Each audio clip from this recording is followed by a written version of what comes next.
জাতীয় সংসদ নির্বাচনে ভূমিধস বিজয় পেয়ে দেশের রাজনৈতিক সহাবস্থান ও সম্প্রীতির বার্তা আগেই দিয়েছিলেন বিএনপির চেয়ারম্যান তারেক রহমান।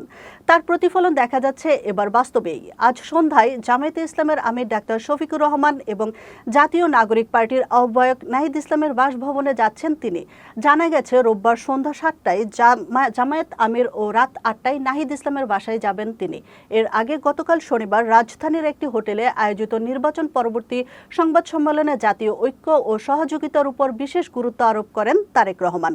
এছাড়াও বিএনপি সরকার গঠনের পর অবশ্যই দক্ষিণ এশিয়া আঞ্চলিক সহযোগিতা সংস্থা সার্ককে পুনরুজ্জীবিত করার চেষ্টা করা হবে বলে জানান তারেক রহমান। নির্বাচনে পরাজিত জামায়াত এনসিপি জোটের শীর্ষ নেতাদের সঙ্গে তারেক রহমানের আনুষ্ঠানিকভাবে দেখা করতে যাওয়ার বিষয়টিকে ইতিবাচক হিসেবে দেখছেন রাজনৈতিক বিশ্লেষকরা।